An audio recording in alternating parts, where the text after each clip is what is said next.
Welcome back to Copperhead Customs. Today we're on episode 3 of our salvage auction flip car series. Will we have the same success as episode 2? Well, you'll have to stick around to find out.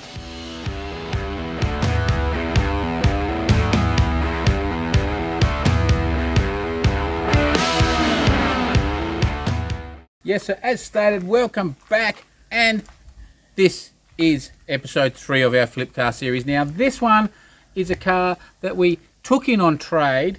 So if you go back to episode 1, you would have seen I spoke about a little black Suzuki Swift Sport that we did.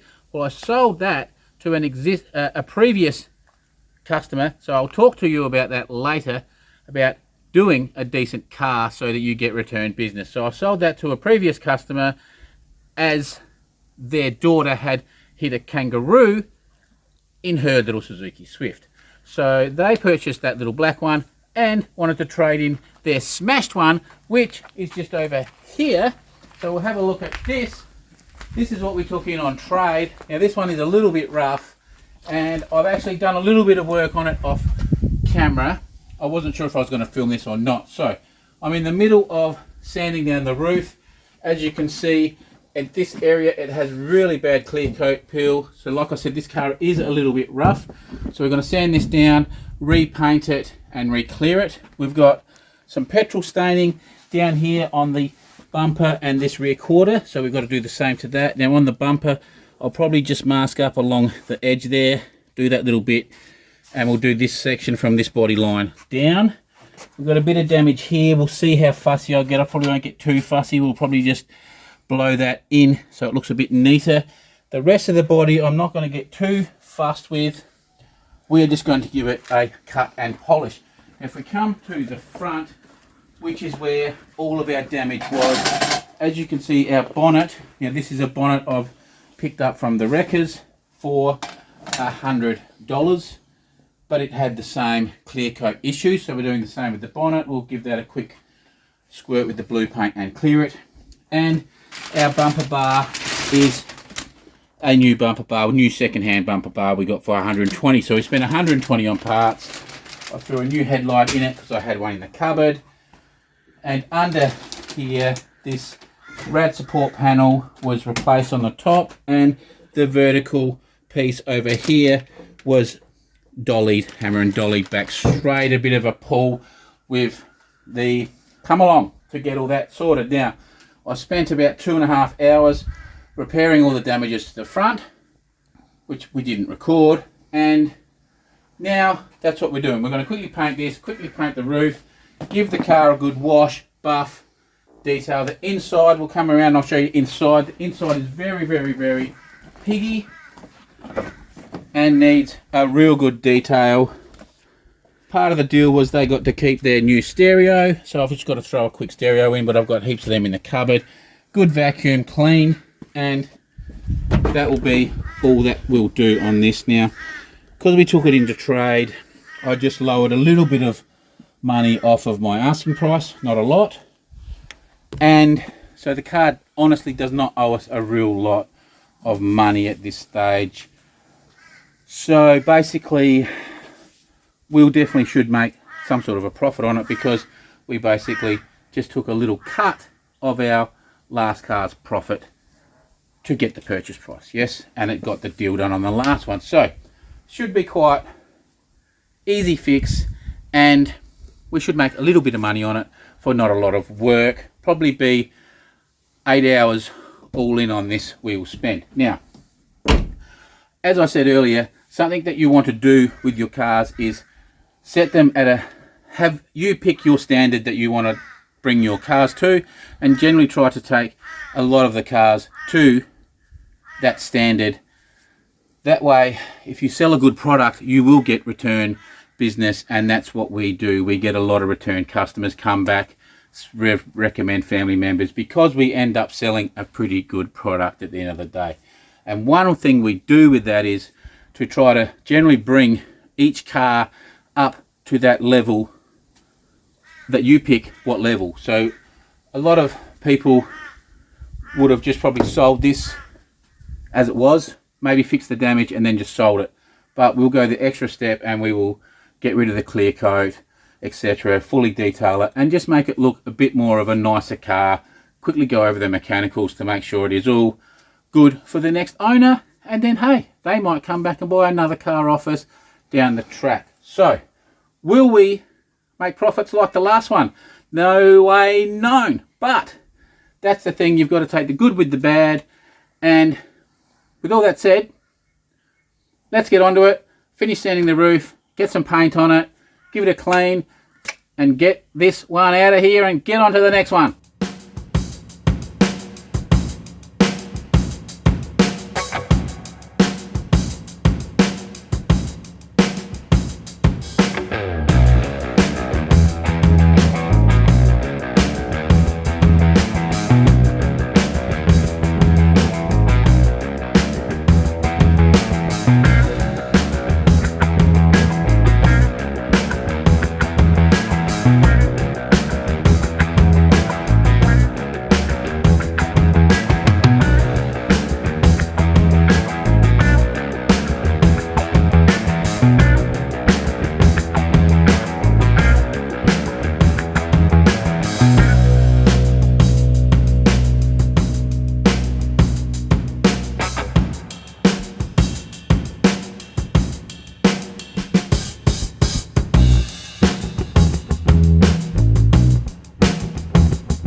Okay, so as you just seen, the roof got all sanded. It's not perfect, but it's as good as we're going to do now. Really, with clear coat peel, you probably should be stripping it all the way back. Okay, but this should be okay as far as I've taken it to get a decent result. But if you're doing something really nice, now this is a cheap car, yes, so if you're doing something really nice, theoretically you need to take this right back. Okay, all the clear coat gone, and more than likely give it a coat of undercoat, sand it and redo it. But we are not going that far on this. Like I've said, it is going to be a very cheap car. We're just prettying it up a bit. So we've given this a Scotch Brite. We're not bothering with the dent. We're just going to blow some paint on it, and we will go to this line. So what I've done there is I've put the masking tape on this way and then folded it back, so it's now got a rounded edge. It's a bit called like a soft edge, as you can see, so it's not a sharp line, and that will give us a better result because we will just put some blue in these areas and then we'll clear this, and if we do it nicely you won't notice on that body line. We'll do something similar here. It does just step out onto there a bit, but on a bumper you hardly notice it. That's what we're going to do there. As you can see, we didn't even take the aerial off, we just masked it up. The roof, the back of the tailgate will get done, and then the bonnet. Now I started to mask this up and back mask it to use the plastic on it. I put the big plastic drop sheet on, but in the end I just ran the paper. Why? I don't know, I just kept running the paper. So anyway, we've already waxed and grease removed it once. We'll do that one more time probably, and hit it with a tack cloth. We'll go mix our paint. Now I've already got the paint, so that's one of the reasons I'm doing this, is I already had the paint. This paint is a very expensive colour. It generally the mix is pretty good on this one, and it actually blends in quite well. So I mixed this myself out of my system, so we'll see how close we got it.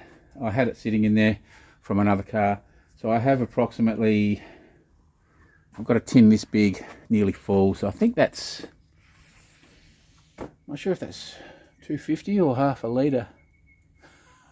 I think it's nearly half a litre, I hope. And then we will, because we've got to add thinners to that, So yes, we can't go crazy with the blue. We're just going to basically get it to cover, basically. So we can't do multiple coats because I just won't have enough, I don't think. We've probably got one full gun pot, maybe 1.5. Worst comes to worst, we'll just have to go get some more tomorrow. But we'll mix, see if I've got all the ingredients to mix another batch up. But it has been raining. That's why you see me move the car over, because we did have a drip. Where I've got it now doesn't give me a lot of room, but it should be okay for drip wise. Now this is not the weather I like painting in. It's quite humid, there's a lot of moisture in the air, and you know, if we painted it in the shed it would all be well and good, but I've got too much in there. I don't really want the convertible out under the carport, and I haven't done the windows in the Chevy. To go take that one and put that in the carport, and I just seen something out the corner of my eye over there. Don't know what it was, hopefully not a snake. Any rate, so we're painting under here. As you've seen in previous videos, we do get half decent results under here. It's not ideal, we do get trash, hence why we sent the last episode, we sent the Chrysler to a crash shop to get them to do it, because that car is a high dollar and we wanted a high-end finish and I didn't want trash. Now anyway, that's enough of rabbiting. Let's go mix the paint, set everything up. I've got issues with my airline, so I'll have a little look at that, and we might have to go replace that soon, and we'll see if we can paint it. Not that I can be bothered, but let's paint it.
Okay, alright, we're back. So, wouldn't say it was my best paint job ever.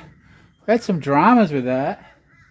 We had some issues with our airline and water. Our water trap seems to be playing up, so we were getting, at the end there, it was dropping a bit of water around the place. So there's a little area here. You can probably see that.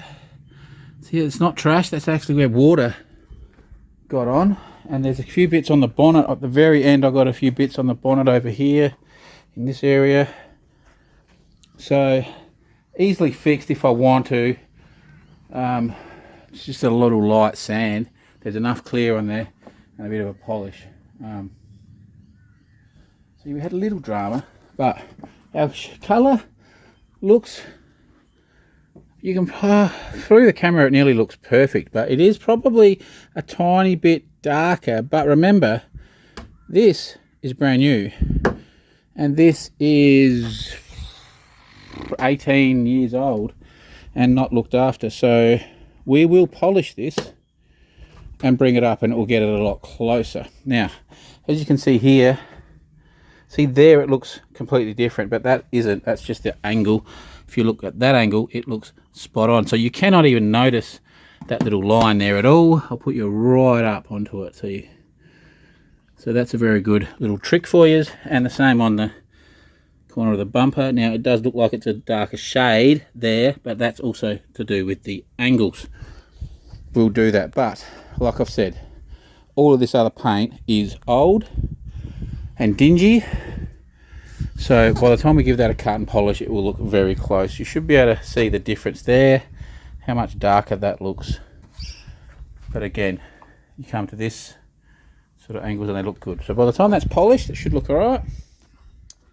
We've got to polish our headlights. This headlight was broken, but this one had a little broken tab as well. So I replaced them both with some I had sitting on the shelf. If you didn't realise, this is, if I didn't tell you, this is a Suzuki Swift. So this is what I used to specialise in, so I have a lot of parts.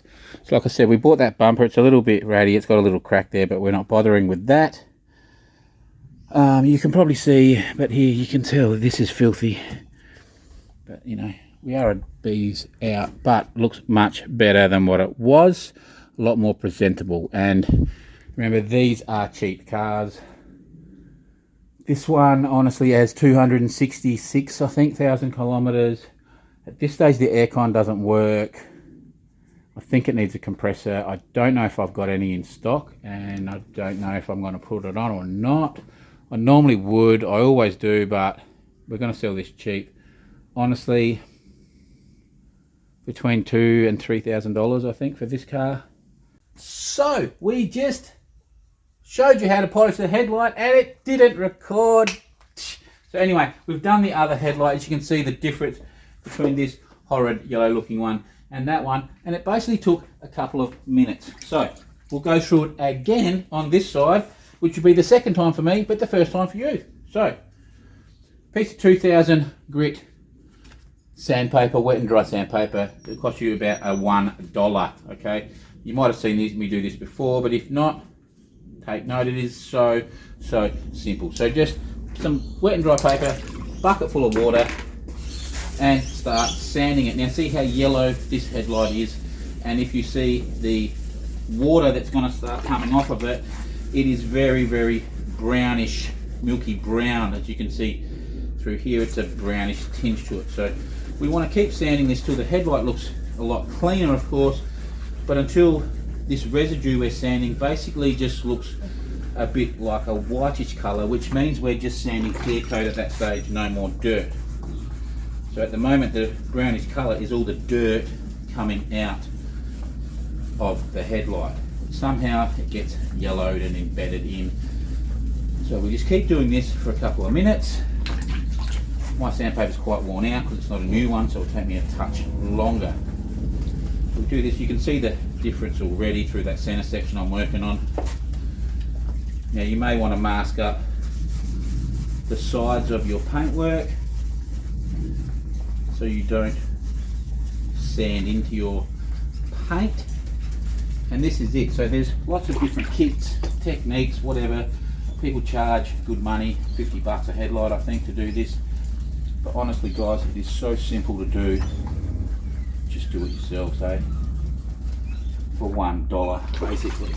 And you'll get hundreds of headlights out of this one piece of sandpaper.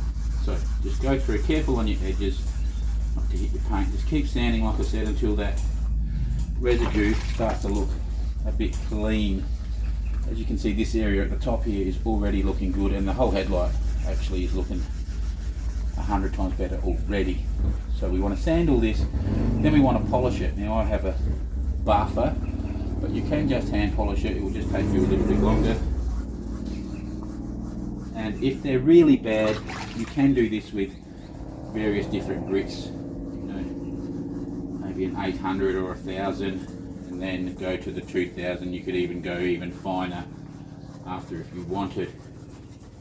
Some headlights will need to be re-clear coated.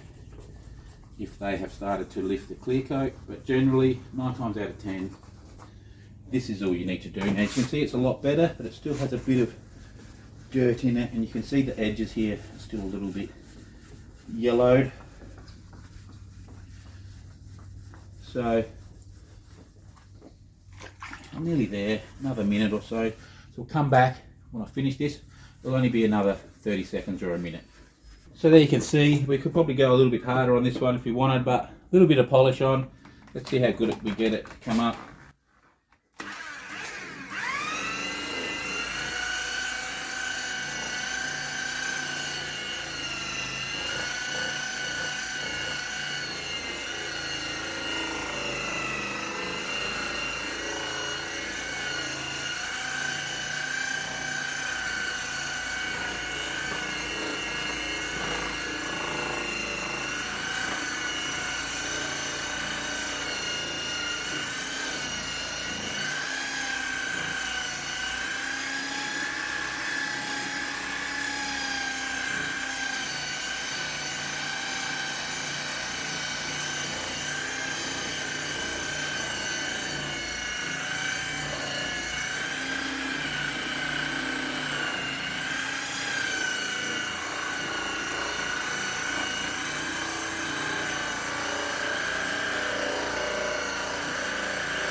And there you have it, done. So like I said, that one is probably a little bit of a yellow tinge. We could probably have sanded that a little bit more, but as you can see, that is a million times better for about 2 minutes work. So pretty simple stuff. Let's get on and quickly polish the rest of this car to try to make it all look much better. Okay, so we have gone around and given the car a quick polish, nothing too fancy, but obviously you can see it looks a lot cleaner now. Haven't done the windows yet. One thing we will do is these pillars, they're actually wrapped with a black vinyl, and what we'll do is we'll put some new vinyl over the top. It takes about 10 minutes, so we'll do that in a minute. We've still got to put our rubbers back in. We've given the inside a vacuum, so it's looking a lot tidier, but we haven't done any of the, we haven't cleaned any plastics or cleaned any door jambs or anything as yet, so we've still got to do that. Around the back, it's looking much nicer. We've gone around with some touch-up paint on stuff as well, cleaned all that out, but yeah, we've got to come around and we'll clean all this stuff, clean all this dirt out of the door jambs. So we've got to do all that and then give all the dash and stuff a wipe. Now we've gone through and put a radio back in it, so that's all bolted in nicely. So we'll put an aftermarket one in and the fascia and everything. Now what we've just done is we've put the scan tool on it, as you can see, and because it had a check engine light, it had a heap of codes but only had one major one, which is heater control, bank 1, I think it was, not reading correctly, which basically means the O2 sensor. So it'll be this O2 sensor just at the top here. So, and then that plugs in over to the side. And if you look there, for some reason they've actually joined the wires on it. So I don't know what's going on there. So at any rate, we'll unplug that, pull that out, and put a new one in. Now the other day, there's a lot of oil on here and we degreased it.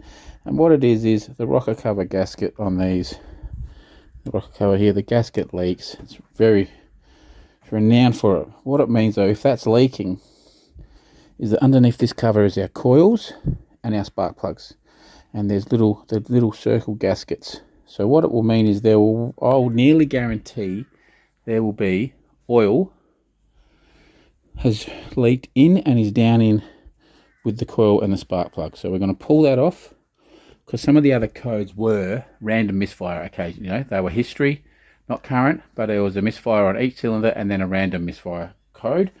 So I'll nearly guarantee you that that's what it's from. Is now and then it has a like a short spark through, because of all the oil sitting in there. So we'll quickly undo this. 2 clips. There's a bolt in there. There's a bolt down there. A bolt there. And this cover will come and one there here. 1, 2, 3, and 4. The air box will come off. We can then take this cover off with 4 8mm. We'll expose our coils, and then we'll take the rocker cover off. We will reseal all the gasket. We're not putting a new gasket. We're just going to run a little tiny thin bead of RTV sealant on it. And while we're there, we'll pull the plugs, clean them, and get all the oil out of there. It will go into the motor, so it will smoke pretty badly when we first start it, but it will clear itself really quickly. So that's something else we've got to do. We're getting pretty close. We've then just got to rejuvenate our plastics. Like I said, wrap. We've also put all the cover back on up here, and we've put our windscreen blowers on. So yes, we've got to wrap them, wipe the interior down, do these couple of mechanical things, give the tyres a quick wipe down, and I think that's us done. Okay, so as you can see, there's 2 bolts here and 2 bolts here, and that's where your coil sits, and this coil goes all the way to here, and then this coil here goes just to there. Okay, and you can see the oil here. Well, if we come over here and look at the coils, look at this. That's all oil. That's how much oil was inside. So this one was pretty dry. This one's full to the top. Same with this one. This one's got a good inch in it. So that's how much oil is in there. And I don't know if you can tell or not. Probably can't see. But I can't even see the spark plug there. I can see this plug. Cannot see the spark plug. Can just see the spark plug. That's how much oil is leaked through this seal in to those ports. So that car's trying to run with oil all in that connection. Now that's why you'll get the random misfire, but what it also do is it'll burn your coils out really quick. So like I said, we'll now pull these bolts out. There's, what have we got? 1, 2, 3, 4, 5, 6, 7 of them. 10 mils. Pull them out. Pull this off now. We've taken the dipstick out. We've taken this is your PCV valve. Quite often blocks up. And we'll pull that off. We'll give everything a clean, and we will redo the gasket with some sealant. But what we've got to do is pull these plugs out first. So let's get to that. We're back. Now this was the worst one I have seen, as in the amount of oil down in there, in these. So what we will do before we put it all back together is I'll put a rag on the end of this and just go down and clean as much excess that's left there. But most of it has dropped down into the motor now. So like I said, when we start this, it is going to run horrid and smoke for a couple of minutes until we burn all that oil off. So it's all pretty clean, looks pretty good in there. So that there is the top of a Suzuki Swift motor. Timing chain motor, nearly unheard of for the chains to fail. Main fail point on these motors would be a head gasket when they get high Ks and not looked after. The plugs themselves will probably stick on the wire brush and the grinder just to give them a quick freshen up. Now, we're about to do the O2 sensor, and it would pay for you to probably buy one of these kits if you're going to do a bit of this stuff. It's an O2 sensor kit, so all different weird little sockets. We've got the 3/4 one down in there already, and it's basically a socket with a hole notched out like that for the wire. And like I said, someone's been in here doing stuff to this one previously, so I don't know if that's the issue or not, but we've, fingers crossed, got one out on the cupboard. We should have one on the cupboard. So we'll quickly pull that apart, put a new one on, plug it in. The plug just goes around on the side of the motor there. Then our rocker cover's all been cleaned. We'll just put some sealant on that, put it back in, and put everything back together. And we should be able to then erase the check engine light and it won't come back. And hopefully we'll stop, not that they were current, but we won't get those engine misfires like it was getting a random misfire occasionally, and that's all it would have been, just because they're swimming in oil. So simple fixes for these. Onwards to the next bit. So yes, we're back. It is now Monday and we finished the car on Saturday and we advertised it Saturday night. It was on the market for about half an hour until we got our first hit up, and they came Sunday morning and purchased it. So I will be dropping it off tomorrow. We just had to go and put registration on it and stuff for them. So as you can see, the bonnet has blended in pretty well in the pictures. If we come around here, have a quick look. The car has been all buffed and is looking pretty neat, and our roof is looking okay as well. As we stated, we vinyl wrapped the pillars, stereo, and gave it a bit of a clean. Now, we did do that O2 sensor and it cleared the codes, and on Sunday morning before they come, I took this out for about a half-hour drive and it was all beautiful. And during the test drive with the new owner, the check engine light came back on. So I ran the codes, and it is for now. The other O2 sensor has gone out the window, so we've got to quickly replace that. I'll do that in the morning. And on the other side, if we follow ourselves around here, on the other side, the guard liner, I noticed the plastic guard liner in there is missing, so we will quickly throw another one of them on, and that's basically it. We'll take it for another quick test drive just to make sure that engine light is gone completely, and that's it, all done. So pretty quick, pretty easy. Probably spent 8 to 10 hours on this one, and as you can see, it's turned out okay and sold instantaneously. So I think you'd say for a trade-in car that was a bit rough, it's turned out pretty nice, and you'd call that a success. So with all that, that's episode 3 done. Stay tuned. Who knows what episode 4 is going to be, and we will be back on our hot rods very soon. But with all that said, I'll say thank you guys for watching, and I'll see you next week.